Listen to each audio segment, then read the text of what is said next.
너 자신을 알라. 이 문장은 아주 오래된 신전의 입구에 새겨져 있었단다.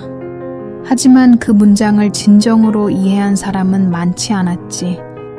왜냐면 사람들은 대부분 마음을 알려고 했고 그보다 먼저 몸을 이해해야 한다는 사실은 잊고 있었거든. 우리는 늘 마음을 다스리려 애쓰지만 정작 그 마음이 깃드는 집, 몸에 대해선 무지했단다. 그리고 바로 그 무지가 우리 삶을 서서히 병들게 한 것이지. 그래, 이제 너는 이런 의문이 생겼을지도 모르겠구나. 처음부터 인간은 몸과 마음을 나누어 생각했을까요? 아니란다. 태초에는 그 둘을 가르지 않았다. 오히려 몸은 마음의 집이었고 숨은 정신이 드나드는 문이었단다. 고대 인도의 지혜자들은 브리하다 아란야카 우파니샤드에서 이렇게 말했지. 몸은 아트만이 깃든 신전이다. 그들은 숨을 프라나, 즉 생명의 흐름이라 불렀단다. 숨이 멈추면 생명이 떠나가고 숨이 흐르면 정신도 맑아진다. 그건 단지 비유가 아니었지. 중국의 의술서는 이렇게 기록했단다. 황제내경, 수천 년 전의 책이지. 그들은 말했어. 간에는 분노가, 심장에는 기쁨이, 비장에는 걱정이, 폐에는 슬픔이, 신장에는 공포가 깃든다고. 몸 안의 장기마다 감정 하나씩이 살아있었던 거란다. 그러니 몸은 그저 살던 덩어리가 아니라 정신이 들고 나는 문이었고 감정이 살아 숨쉬는 숲이었다. 그리스에서도 마찬가지였단다. 플라톤조차 처음에는 몸을 셋으로 나누었지. 머리엔 이성이, 가슴엔 용기가, 배 아래엔 욕망이 살았다고 말했단다. 그걸 혼의 세 부분이라 불렀지만 사실은 몸의 층위를 설명한 것이었지. 이처럼 태초의 인간은 몸을 통해 세상을 느꼈고 마음을 통해 몸을 다스렸단다. 하늘과 땅, 별과 장기, 기운과 감정, 그 모든 게 하나로 연결된 존재의 지도였던 거야. 그러니 잊지 마라. 몸은 마음이었다. 처음부터 언제나 그랬단다. 자, 이제 우리는 한 걸음 더 들어가야 하겠구나. 몸과 마음이 함께였던 시절이 있었지만 어느 순간 인간은 그것을 둘로 갈랐단다. 그 시작은 철학이었지. 플라톤이라는 철학자는 말했단다. 몸은 감옥이고 영혼은 진리를 향한다. 그 말은 시간이 흐르며 하나의 믿음이 되었고 결국 종교라는 이름 아래에서 진리가 되었다. 4세기 초기 교회는 이렇게 가르쳤다. 몸은 타락했고 영혼만이 구원받는다. 그 말이 사람들을 억눌렀고 몸은 욕망의 그릇이라며 숨기게 만들었지. 그리고 그 가르침은 율법이 되었고 율법은 금기가 되었으며 금기는 침묵을 만들었다. 사람들은 몸을 부끄러워하기 시작했어. 특히 아래쪽 그 뿌리의 자리, 생명을 싹 틔우는 그 문은 아예 언급조차 하지 않게 되었지. 오직 일부만이, 그 문을 아는 자들만이 몸의 진실을 보았단다. 그들은 사제였고 권력이었고 침묵을 권하는 자들이었지. 그들은 알았단다. 이 문이 열리면 사람은 더 이상 두려움으로 통제되지 않는다는 것을. 그래서 그 문은 경배의 대상이 아닌 봉인의 대상이 되었지. 욕망은 죄가 되었고 쾌락은 부끄러움이 되었고 몸은 통제의 수단으로 바뀌었단다. 그리고 사람들은 그 몸을 지닌 자신을 차츰 잊어가기 시작했어. 그 단절은 오래갔다. 지금도 우리는 그 오래된 금기의 뒷자락을 몸으로 살아내고 있는 것이란다. 자, 이제 내 마음속에 이런 질문이 떠오를지도 모르겠구나. 그토록 지혜로웠던 인류는 왜 지금 몸을 이렇게 낯설어하게 되었을까요? 그건 아주 오래전부터 조금씩 일어난 일이란다. 생각이 감각보다 우선되기 시작했을 때, 이성이라는 것이 존재의 중심에 올라섰을 때부터 말이지. 11세기 한 철학자가 나타났지. 르네 데카르트. 그는 이렇게 말했단다. 나는 생각한다. 고로 존재한다. Cogito ergo sum. 그 말은 전 세계를 바꿔버렸어. 그 순간부터 존재는 느끼는 것이 아니라 생각하는 것이 되었단다. 몸은 이성에 복종해야 할 대상으로 격화되었고, 감정은 조절해야 할 것으로 취급되었으며, 감각은 신뢰받지 못했지. 그 이후로 철학도 의학도 과학도 머리만을 보려 했고, 몸의 소리는 점점 더 작아졌단다. 하지만 아이야, 몸은 사라진 게 아니었단다. 그저 더 깊이 숨었을 뿐이지. 그리고 지금 우리는 그 몸이 보내는 신호들을 병이라는 이름으로 다시 마주하고 있는 거야. 한번 생각해보렴. 요즘 사람들은 왜 그렇게 자주 아플까? 목은 굽고, 허리는 휘고, 가슴은 조이고, 숨은 얕아지고, 그건 단지 자세 때문이 아니란다. 그건 몸이 보내는 외침이야. 지금 나는 너무 아프다. 현대의학자 베셀 반데 콜크는 이렇게 말했단다. 트라우마는 뇌가 아니라 몸에 기록된다. 그 말은 다시 우리가 잊고 있던 진실을 일깨워주는 거야. 우리는 감정을 말하지 않고 그 대신 몸으로 감정을 살아낸단다. 불안은 위장을 조이고, 우울은 폐를 닫고, 트라우마는 골반에 저장된다. 그 모든 고통은 몸이 마음을 대신해 느끼고 있는 상태란다. 그러니 이제 몸을 고치려 하기 전에 이 말을 먼저 기억하렴. 몸은 고장이 아니라 마음의 침묵이 만든 결과일 수 있다. 네가 지금 앓고 있는 그건 생각으로는 풀리지 않을지도 몰라. 왜냐하면 몸은 그 누구보다 먼저 너의 진짜 마음을 알고 있으니까. 이제 우리는 가장 부드럽고 가장 깊으며 가장 오래된 문 하나를 열어야 하겠구나. 그 문은 바로 숨이란다. 숨은 말이 없지만 언제나 너의 안팎을 오가는 존재였지. 너의 삶이 시작되던 그 순간, 처음 들이마신 한 줄기 공기에서부터 너는 이미 살아있다는 것을 증명하고 있었단다. 하지만 안타깝게도 사람들은 숨의 존재를 잊고 살아가지. 그건 너무 가까이에 있어서, 너무 당연해서 가장 소중하다는 사실을 잊어버린 거란다. 나는 한때 수영을 가르치고 있었단다.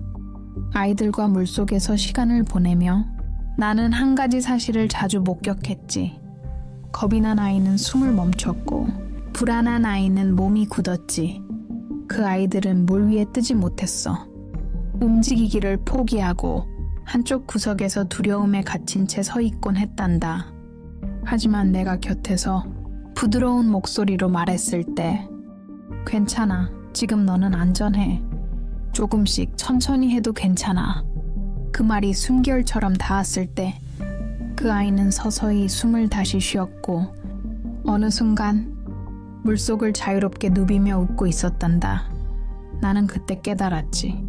숨을 회복한다는 것은 몸이 안전하다는 걸 믿기 시작했다는 뜻이었고, 몸이 편안해지기 시작했다는 것은 마음이 돌아왔다는 신호였다는 걸.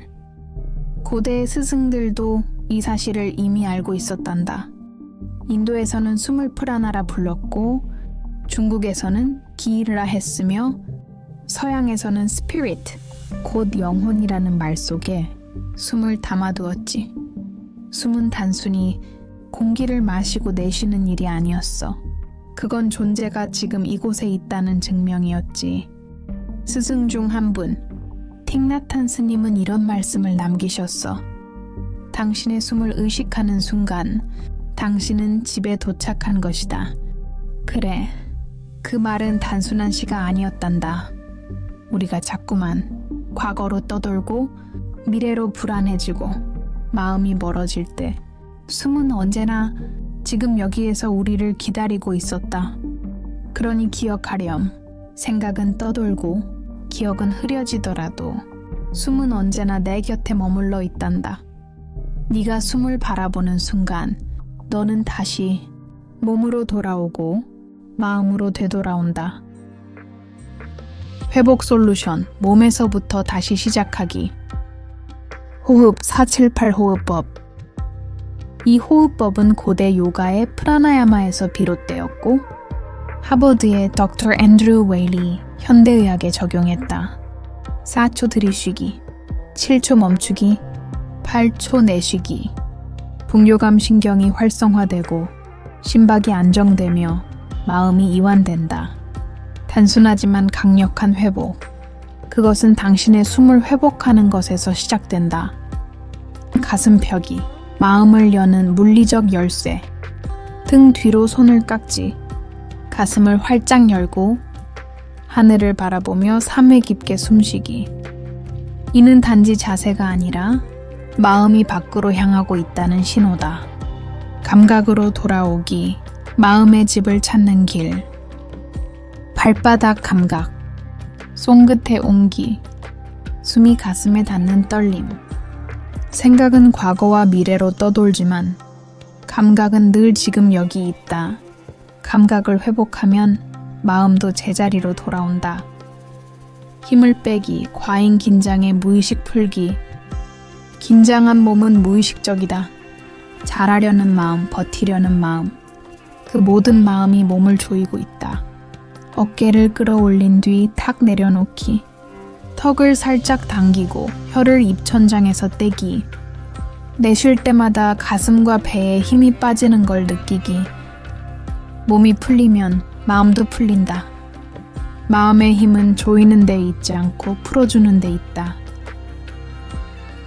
하지 않기. 젊고 특별한 문제가 없다면 몸의 균형을 회복하는데 그렇게 오래 걸리지 않을 수도 있어요. 몸이 아직 부드럽고 회복력이 빠르기 때문이죠. 그런데 나이가 들면 이야기가 조금 달라져요. 오랫동안 굳어있던 근육과 관절을 다시 펴고 세우는 데에는 상상보다 훨씬 많은 시간과 인내가 필요합니다. 때로는 통증이 심해 병원에 입원하시는 분들도 계세요. 그 정도로 몸이 다시 살아나려 할 때는 저항도 크고 고통도 따르거든요. 그래서 많은 분들이 내가 뭘 잘못했나 하며 중간에 그만두시기도 해요. 그런데요, 그건 고장이 아니라 회복이 시작될 때 나오는 아주 자연스러운 반응이에요. 그러니 조급함은 조금 내려놓으셔도 괜찮습니다. 왜 이렇게 아프지? 보다는 이건 내 몸이 다시 깨어나는 과정이구나. 그렇게 받아들이시는 거예요. 호흡을 길게 하면서 몸의 긴장을 조금씩 풀어주다 보면 아프긴 하지만 어느 순간 어딘가에서부터 아주 미세하게 편안해지는 느낌이 퍼지기 시작할 거예요. 그 감각을 꼭 믿어주세요. 그게 회복의 문을 여는 신호거든요. 자, 이제 우리는 길고 긴 이야기를 따라왔구나. 이제 마지막 문 앞에 도착했다. 하지만 이 문은 처음부터 너 안에 있었던 문이기도 하단다. 우리는 참 오랫동안 몸은 껍데기라고 배워왔지. 마음, 정신, 영혼, 그것들이 진짜라고. 하지만 아이야, 너도 느끼고 있겠지.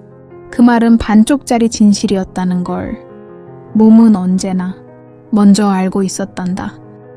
말보다 먼저 상처를 느꼈고 이해보다 먼저 감정을 기억했으며 세상이 닫힐 때도 몸은 마지막까지 문을 열어두고 있었지.